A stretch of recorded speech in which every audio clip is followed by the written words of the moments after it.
Cosmo view நேயர்கள் அனைவருக்கும் வணக்கம். இன்னைக்கு நம்ம கூட ஏஎல்பி ஆஸ்ட்ராலஜர் ஸ்ரீ குரு சாந்தி தேவி இருக்காங்க. இன்னைக்கு கழுகுமலை கோயில் பத்தி நமக்கு தெரியாத நிறைய விஷயங்கள் அவங்க கிட்ட கேட்டு தெரிஞ்சுக்கலாம். பொதுவா முருகர் மலை மேல இருப்பாரு அப்படின்றத பத்தி நம்ம பார்த்திருக்கோம், கேள்விப்பட்டிருக்கோம். ஆனா ஒரு மலையே முருகன் கோயிலா இருக்கக்கூடிய கழுகுமலை பத்தி தொடர்ந்து அவங்க கிட்ட கேட்டு தெரிஞ்சுக்கலாம். வணக்கம் மேம். வணக்கம். எப்படி இருக்கீங்க? நல்லா இருக்கோம். நீங்க எப்படி இருக்கீங்க? நானும் ரொம்ப நல்லா இருக்கேன். முருகனை நம்ம நிறைய மலைகள்ல போய் வழிபட்டிருக்கோம். நிறைய மலைகள்ல முருகர் இருக்கிறத நம்ம பார்த்திருக்கோம். ஆனா ஒரு குகையே முருகனா இருக்கிற மாதிரியான ஒரு இடம் நீங்க சொன்னீங்க கழுகுமலை அப்படின்னு சொல்லிட்டு. ஸோ இந்த கழுகுமலையினுடைய சிறப்புகள் என்னெல்லாம் இருக்கு? முதல்ல இந்த கழுகுமலைன்ற பெயர் காரணம் எப்படி வந்தது? இன்னைக்கு கலியுகத்துல கண்கண்ட தெய்வம்னா அது முருகனுடைய வழிபாடு தான். ஏன்னா நம்ம தமிழ் கடவுள் இங்க வாழ்ந்திருக்காரு அப்படிங்கிறதுக்கு நிறைய அடையாளங்கள் அப்படிங்கிறது இங்க இருக்கு. இப்போ கூட திருத்தணி முருகன் கோயில்ல இருந்து தான் நேரம் இங்க உங்க சேனலுக்கு வரேன். முருகன் அதாவது முதல்ல முருகனுடைய தாற்பயம் என்னன்னா, கோபத்தினால நிறைய பேர் இழந்த விஷயங்கள் தான் அதிகம். அவசரத்தினாலையும் கோபத்தினாலையும் குடும்பத்தை விட்டு நான் கொஞ்சம் அவசரப்பட்டுட்டேன், நான் எங்கள் அம்மா அப்பாட்ட கோவப்பட்டுட்டேன், அதனால நான் இன்னைக்கு கஷ்டப்படுறேன் அப்படிங்கிறவங்க தான் அதிகம். ஆனால் அந்த கோபத்திலேயே ஒரு வைராக்கியமாக சாதிச்சு இன்னைக்கு எங்கே குன்று உள்ள இடமெல்லாம் முருகன் இருக்காரு அப்படிங்கிற அளவுக்கு ஒரு பேர் வாங்கினவர் அப்படின்னா அது முருகன் தான். அப்போது அந்த கோபம் கூட நமக்கு ஒரு சாதனையாக மாறும் அப்படிங்கிறதுக்கு அடையாளமாக வாழ்ந்திருக்காரு முருகன் தான் சொல்லணும். இதில் அந்த கழுகுமலைங்கிறது நாங்கள் திருச்செந்தூர் முருகன் கோயிலுக்கு போயிட்டு வர்ற வழியில் என் பையன் சொன்னான், அம்மா கழுகுமலைக்கு போயிட்டு போகலாமான்னு. அதை பற்றியெல்லாம் எனக்கு தெரியாது. சரி பையன் சொல்கிறானே போயிட்டு தான் பார்க்கலாமே அப்படின்ட்டு, நம்ம ஒரு கோவிலுக்கு போகிறோம், நம்மளை அந்த தெய்வம் நமக்கு காட்சி தரணும்னு முடிவு பண்ணிட்டா ஏதாவது ஒரு ரூபத்தில் யார் மூலியமாவது அவங்க நம்மளை அழைச்சிக்குவாங்க. நான் நினச்சோன்னா நான் போனேன் அப்படிங்கிற மாதிரியெல்லாம் கிடையவே கிடையாது. அந்த தெய்வம் நம்மளை இப்போ திருத்தணியில் கூட கிட்டத்தட்ட பல வருஷமாக நான் சென்னை வந்துட்டு போயிட்டுருக்கேன். திருத்தணி போகணுன்னு ஆசை இருக்கும், ஆனால் போக முடியாது. ஆனால் நேற்று ஈவினிங் தான் சடனாக முடிவு பண்ணோம், சரி இன்னைக்கு ஃபேமிலியோடு போயிட்டு வந்துடலாம் அப்படின்ட்டு. அந்த மாதிரி அந்த முருகன் கோவிலுக்கு பையன் கூப்பிட்டோன்னா சரி போகலாம் அப்படின்னு சொல்லிட்டு போயிட்டோம். அங்கே போனதுக்கப்புறம் தான் தெரிஞ்சுது, அது வரையும் அந்த கழுகுமலையை பற்றி எங்களுக்கு தெரியாது. அந்த குகைக்குள்ளே தான் அந்த கோயிலே, கோபுரம்லாம் எதுவும் கிடையாது, ராஜகோபுரம் ராஜநிலை எதுவுமே கிடையாது, அந்த கலசம் கூட கிடையாது. அந்த கோபுரம் தான் அங்கே, அந்த குகை தான் கோபுரமாகவே அங்கே காட்சி தருது அப்படின்னு சொல்லலாம். முருகனை பார்த்தோன்னா இன்னொரு விஷயம் என்னென்னா, 4 அடி உயரத்தில் ரொம்ப அற்புதமாக இருக்காரு. நம்ம மேற்கு பார்த்த முருகன், சில 3 இடங்கள்ல மட்டும்தான் அந்த மேற்கு பார்த்த முருகன் அப்படின்னு காட்சி கொடுக்குறாரு. அந்த மேற்கு பார்த்த முருகன் கூட ரொம்ப விசேஷம் அப்படின்னு தான் சொல்லியிருக்காங்க. வள்ளியும் தெய்வானையும் எப்படி இருப்பாங்கன்னா, எப்போதுமே முருகன் இப்படி இருக்காருன்னா நம்மளை பார்த்த மாதிரி தான் வள்ளி தெய்வானையும் இருப்பாங்க. இங்கே என்ன பண்ணுறாங்க, ஆப்போசிட் திசையில் முருகனை பார்த்த மாதிரி அவங்க திரும்பி இருக்காங்க அப்படிங்கிறது இங்கே ரொம்ப விசேஷமான ஒரு நிகழ்வு. தெற்கு பார்த்து வள்ளி தெய்வானை வடக்கு பார்த்த மாதிரி காட்சி தர்றாங்க.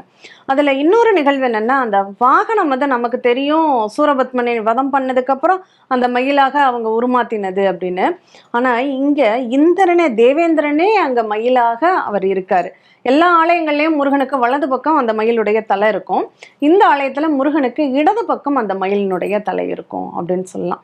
சூரபத்மன் திருவிழா அப்பெல்லாம் ஐப்பசி மாதம் சூரசம்ஹாரத்தப்பெல்லாம் அந்த மயிலில் மூடிடுவாங்க, ஏன்னா அது இந்திரனாக இருக்கிறதுனால. இப்போ இந்த மாதிரி ஒரு அரிய திருக்கோலத்தோடு அங்கே இறைவன் காட்சி கொடுக்குறார்.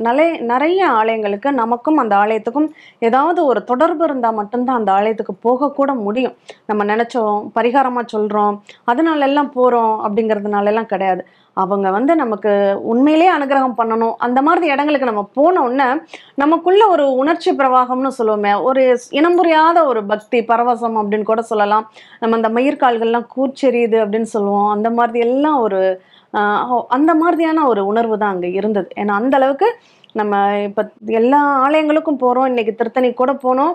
ஆனால் அந்த ஒரு நிமிஷத்துக்கு மேலே இறைவனை நம்மளால் பார்க்க முடியல. ஆனால் அது அவ்வளோ ரம்யமாக இருந்தது. 1/2 மணி நேரம் அந்த முருகன் முன்னாடியே நின்று அவ்வளோ ரசித்து பார்த்தோம் அப்படின்னு தான் சொல்லணும். ஏன்னா அந்த கூட்டம் இன்னும் அது குறைவாக தான் இருக்குது. அதனுடைய அமைப்பு, அதனுடைய தாற்பயம் இன்னும் நிறைய பேருக்கு தெரியலை அப்படின்னு தான் நான் சொல்லுவேன். இது ராமாயண காலத்தோட தொடர்புடைய ஒரு ஸ்தலமாக இருக்குது அப்படின்னு சொல்லலாம். நம்ம ராமன் ஜடாயு இறந்துடுறாரு. இந்த ஜடாயு எல்லா ஈமக்கிரியும் பண்ணி ராமன் தான் அடக்கம் பண்ணுறாரு. அவருடைய தம்பி அந்த சம்பாதின்னு சொல்கிறது, அவரை கழுகு முனிவர்னு எல்லாரும் சொல்லுவாங்க. அந்த சம்பாதிக்கு ஒரு ஏக்கம், ஜடாயுக்கு கிடைச்ச பாக்கியம் நமக்கு கிடைக்கல, நம்ம அண்ணாவுக்கு ஈமக்கிரியை செய்யக்கூடிய பாக்கியம் கூட நமக்கு கிடைக்காம போயிடுச்சு அப்படின்னு சொல்லிட்டு அவர் ராமர்கிட்ட கேட்கும்போது அவர் சொல்றாரு, கஜமுக பர்வதத்துல போய் நீ தவம் இரு, உனக்கு உரிய காலம் வரும்போது உனக்கும் அந்த வாய்ப்புகள் இருக்கும் அப்படின்னு சொல்லி ஒரு காரணத்தை சொல்லி அனுப்பிச்சிடுறாரு. அவர் இந்த கழுகுமலை, இந்த கஜமுக பர்வதம்ங்கிறது தான் இந்த கழுகுமலை. அப்ப இங்க அவர் கழுகு முனிவராக இருந்து அங்க வாழ்ந்ததுனால அந்த மலைக்கு பேரு கழுகுமலை அப்படின்னு மாறி போயிடுச்சு.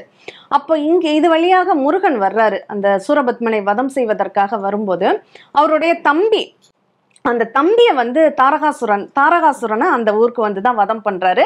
வதம் பண்ணிட்டு அங்க ஒரு ஐப்பசி பஞ்சமி அன்னைக்கு தாரகாசுரனை அவர் வதம் பண்றாரு. அந்த மலையில ஓய்வு எடுக்கும் போது அவருக்கு வேண்டிய பணிவிடைகள் எல்லாம் இவர் தான், கழுகு முனிவர் தான் பண்றாரு.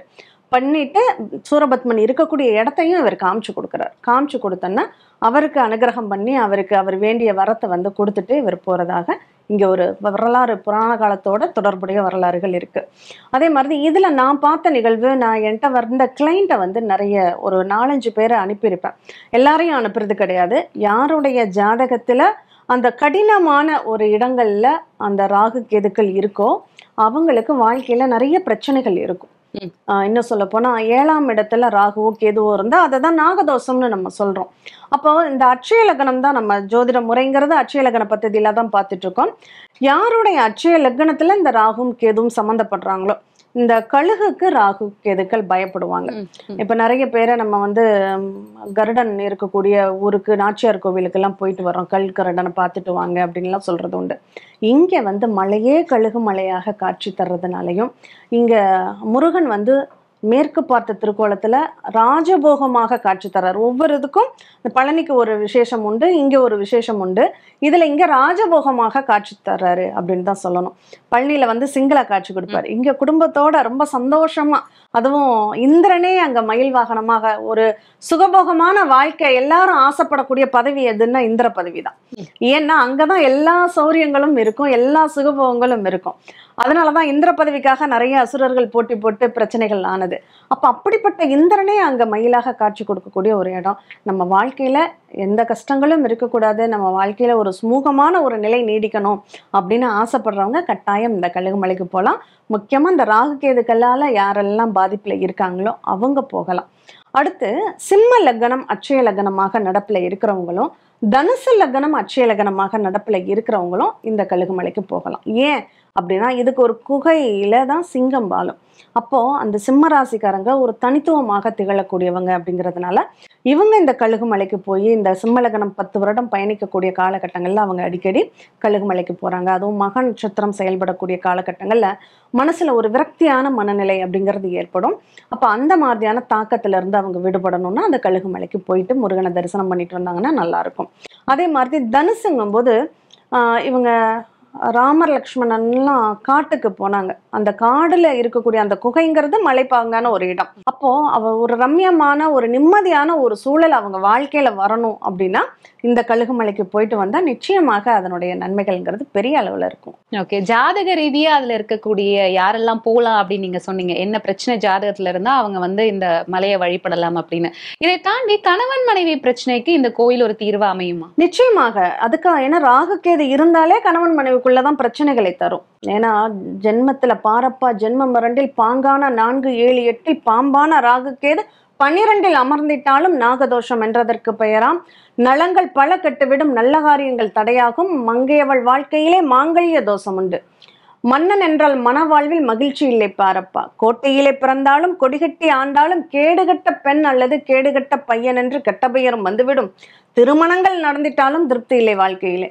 ஒரு திருமணம் பண்றாங்க, அந்த வாழ்க்கை ஃபெயிலியர் ஆயிடுது, மறுபடியும் இன்னொரு வாழ்க்கை பண்றாங்க, அதுவும் பிரச்சனையாகுது. அதுதான் திருமணங்கள் நடந்துட்டாலும் திருப்தி இல்லை வாழ்க்கையில. இப்ப இந்த மாதிரி பிரச்சனைகள் உள்ளவங்களும் அந்த கழுகுமலையில போய், ஏன்னா அவர் குடும்ப சகிதமாக இருக்காரு அப்படிங்கிறதுனால நல்ல சந்தோஷமான ஒரு மனநிலையில அந்த வள்ளியும் தெய்வானையும் தன்னுடைய கணவரை பார்த்து திருக்கோலத்துல இருக்காங்க. அப்போ ஒரு நல்ல சாதகமான ஒரு சூழ்நிலைகள் அவங்களுக்குள்ள ஒரு பாசிட்டிவான எனர்ஜி அப்படிங்கிறது வேலை செய்யும். குறிப்பா இந்த முருகரை வழிபடக்கூடிய முறைகள் என்னெல்லாம் இருக்கு?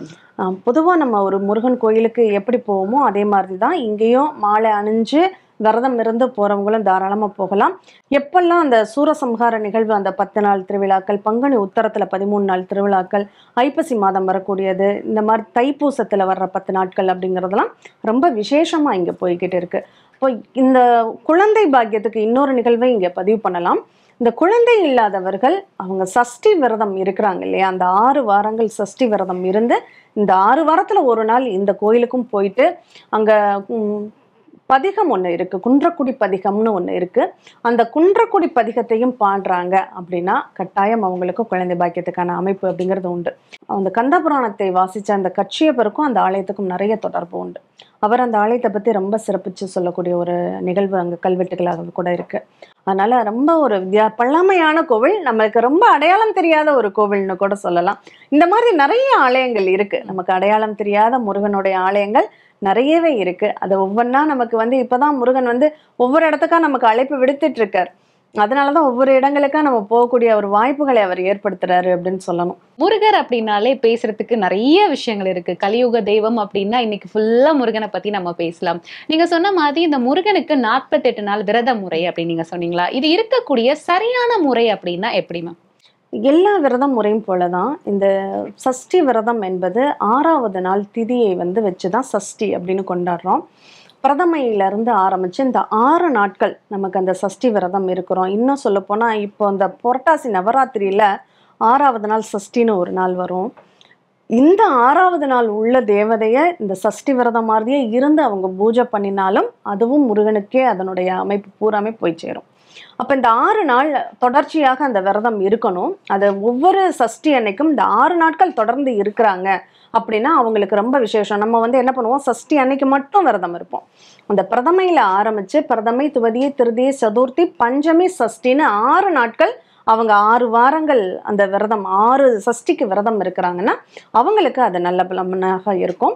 இந்த விரத முறைகள்ங்கிறது நம்ம ஒரு வேளை மட்டும் உணவு அருந்தி பால் பழம் மட்டுமே எடுத்துட்டு அந்த முருகனுடைய சிந்தனையில இன்னைக்கு நிறைய பேர் நானும் விரதம் இருக்கிறேங்கிற பேர்ல அந்த படம் பார்க்கறது, யூடியூப் பார்க்கறது தான் இன்னைக்கு அவங்களுடைய உலகமா மாறிடுச்சு. அப்படி கிடையாது. நம்ம சாப்பிட்டே இருந்தாலும் இன்னைக்கு நிறைய பேருக்கு உடல் ஆரோக்கியம் காரணமாக, சத்து பற்றாக்குறை காரணமாக சாப்பிட்டே ஆகணுங்கிற கட்டாயத்துல இருப்பாங்க. இப்ப அவங்களும் சஷ்டி விரதம் இருக்கலாமா? தாராளமா இருக்கலாம். அவங்க நேரத்துக்கு ஒரு சுத்தமான சைவ உணவாக அவங்க எடுத்துக்கிட்டு முருகனுடைய சிந்தனையிலேயே இருக்காங்க. இப்ப தியானம்ங்கிறது என்னன்னா, நம்மளை மறந்து இருக்கிறதுக்கு பேரு தியானம் கிடையாது. எந்த ஒரு செயலை செய்தாலும் அந்த செயல்ல கவனத்தோட செய்யறோம்னா அதுதான் தியானம். அதுக்கு ஒரு சின்னதா ஒரு கதை கூட சொல்லுவாங்க. ஒரு குரு கிட்ட போய் ஒரு பையன், நானும் தியானம் இருக்கணும், எப்படி இருக்கிறது, என்னால மனசை ஒருநிலைப்படுத்த முடியலன்னு சொல்றான். ஒரு தட்டுல தோசையை வச்சுட்டு, நான் சொல்றப்போ நீ சாப்பிட்றத நிப்பாட்டிடணும், அது வரையும் நீ சாப்பிடணும். நம்ம தோசையை பார்த்துட்டே கொஞ்சம் கொஞ்சமா சாப்பிட்டுட்டு இருக்கா. இவர் நிறுத்துன்னு சொன்னோன்னா அந்த பையன் நிறுத்திடுறான். இப்போ நான் சாப்பிடுன்னு சொல்றப்ப மட்டும்தான் நீ சாப்பிடணும், அது வரையும் நீ சாப்பிடக்கூடாதுன்னு சொல்றான். அப்ப அவர் எப்போ அந்த சாப்பிடுங்கிற வார்த்தையை சொல்லுவாருங்கிறதுக்காக அந்த காதை தீட்டி வச்சிட்டு இருக்கான். அதை சாப்பிட்டு முடிச்சதுக்கு அப்புறம் சொல்றாரு, இப்போ நீ பண்ணதுக்கு பேரு தான் தியானம். ஏன்னா அந்த செயல், அந்த வார்த்தையை கவனிக்கிறாரு இல்லையா, அப்ப அதுதான் தியானம்.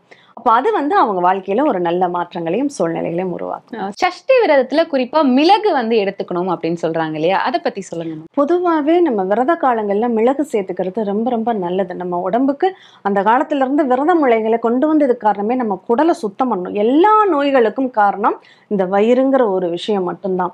அப்ப அந்த வயிற்றை நம்ம சுத்தம் பண்ணினா மட்டும்தான் நம்ம பல நோய்கள்ல இருந்து விடுபட முடியும். அப்படிங்கிறதுக்காக தான் இந்த விரத முறைகளையே கொண்டு வந்தாங்க. அது சஷ்டியாக இருக்கட்டும், ஏகாதசி விரதமாக இருக்கட்டும், சிவராத்திரி விரதம், பிரதோஷ விரதம், எதுவாக இருந்தாலும் இந்த ஏதாவது அவங்க பிடிச்ச தெய்வத்துக்கு உள்ள நாட்கள்லயாவது அவங்க விரதத்தை கடைபிடிக்கட்டும், அந்த தெய்வ சிந்தனைகள்ல அவங்க ஈடுபடட்டும், அவங்க மனசையும் அந்த உடலையும் சுத்தமாக வச்சிருக்கட்டும் அப்படிங்கிறதுக்காக தான் இந்த விரத முறைகளையே கொண்டு வந்தாங்க அப்படின்னு சொல்லலாம். அதுல இந்த மிளகுங்கிறது நமக்கு நோய் எதிர்ப்பு திறனை அதிகமாக ஏற்படுத்தக்கூடிய ஒரு கேன்சரனுடைய தாக்கத்தை கூட இந்த மிளகை ரெகுலரா அவங்க மஞ்சத்தூளும் மிளகும் ரெகுலரா எடுத்துட்டு வந்தாங்கன்னா அதுவே அவங்களுக்கு ஒரு நோய் எதிர்ப்பு மருந்தாக வேலை செய்யும் அப்படின்னு சொல்லலாம். ஓகே, முன்னோர்கள் சொன்னதெல்லாம் சும்மா கிடையாது. அதுக்கு பின்னாடியும் நிறைய விஷயம், அதுக்கு பின்னாடி நிறைய அறிவியல் காரணங்கள் நிறைய இருக்கு. நமக்கு தெரியலங்கிறதுக்காக அதை மூட நம்பிக்கை அப்படின்னு சொல்றோம். கழுகுமலை பத்தி நிறைய விஷயங்கள் எங்க கூட ஷேர் பண்ணீங்க.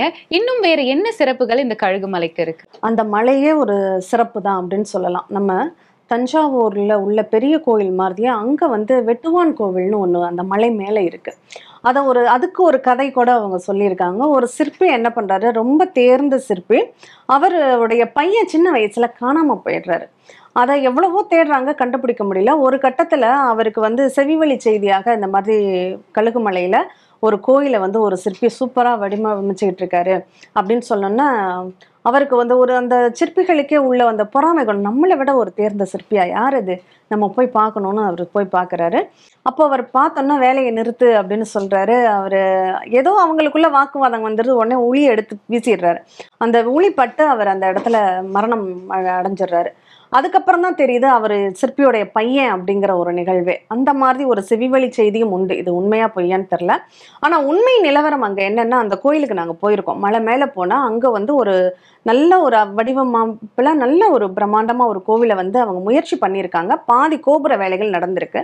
மிச்ச வேலைகளுக்குள்ள அந்த பாறை வந்து கடினத்தன்மை பாதி நல்லா இருக்கு, பாதி ஒரு மாதிரி அந்த படிம பாறைகளாக மாறி இருக்கு. அப்ப அந்த பாறையில ஒரு கடினத்தன்மை குறையிறதுனால அவங்களால ஃபுல் வேலையும் ஃபினிஷ் பண்ண முடியல. அது பாதியோட நிப்பாட்டிட்டாங்க. இப்ப அந்த குகை கோயில்ல ஒரு விநாயகரை மட்டும் வச்சு விளக்கு போட்டு பூஜை பண்ணிக்கிட்டு வர்றாங்க. அப்ப அதுக்கு ஒரு செக்யூரிட்டியும் போட்டு நல்ல காவலாக தான் வச்சிருக்காங்க. சமணர்களும் அந்த காலத்துல அந்த மலையில அவங்க நிறைய வாசம் செஞ்சிருக்காங்க. அந்த தூண்கள் எல்லாமே அந்த சமணர்களுடைய அந்த வடிவங்கள், சின்னங்கள் வந்து அங்க பொறிக்கப்பட்டிருக்கு அப்படின்னு சொல்லலாம். சிலர் வந்து காவல் தெய்வத்தை அந்த மலை உச்சியில வச்சு வழிபாடு பண்ணிக்கிட்டும் வர்றாங்க. அதனால அந்த மலை மேல போனாலும் நம்ம வழிபடுவதற்கு ஏற்ற ஒரு சிலாரூபங்கள்லாம் அங்க நிறையவே இருக்கு அப்படின்னு சொல்லலாம். ரொம்ப ரம்யமா அமைதியான ஒரு சூழலோட இருக்கக்கூடிய ஒரு ஆலயம். ஜனரஞ்சகம் நெருக்கடி இல்லாமல் ஒரு அமைதியா நம்ம இறைவனை கும்பிடணும், அதுவும் முருகனை பரம திருப்தியா நம்ம வழிபட்டுட்டு வரணும்னு நினைச்சா அவங்க கழுகுமலை போய் முருகனை கும்பிட்டுட்டு வரலாம். அது பழனிக்கு நிகராக ஒரு எல்லா விதமான ஒரு நன்மைகளையும் தரக்கூடிய ஒரு ஆலயமாக இருக்கும். பழனி மலை மேல முருகன் இருப்பாரு, இங்க குகைக்குள்ள முருகன் இருக்காரு, மலைக்குள்ளேயே இருக்காரு அப்படிங்கிறது இங்க விசித்திரமான ஒரு அமைப்பு. ஓகே, இந்த கழுகுமலை எங்க அமைந்திருக்கு? நம்ம திருச்செந்தூர்ல இருந்து சங்கரன் கோவில் போற வழியில இந்த கழுகுமலை அமைஞ்சிருக்கு. இன்னைக்கு நம்ம கூகுள் கடவுள்கிட்ட கேட்டாவே காமிச்சு கொடுத்துடும் அப்படின்னு தான் சொல்லணும். நாங்களும் மேப் போட்டு தான் போய் பார்த்தோம். அதனால ஈஸியா போறதுக்கெல்லாம் பாதைகள்லாம் ரொம்ப நல்லாவே இருக்கு. இன்னைக்கு வந்து நிறைய பேருக்கு தெரிஞ்சிருந்தாலும் இன்னும் நிறைய பேருக்கு தெரியாத ஒரு கோவிலா இருக்கக்கூடிய கழுகுமலை பத்தி நிறைய விஷயங்கள் எங்களுக்காக ஷேர் பண்ணிக்கிட்டீங்க. ரொம்ப நன்றிமா. நன்றி.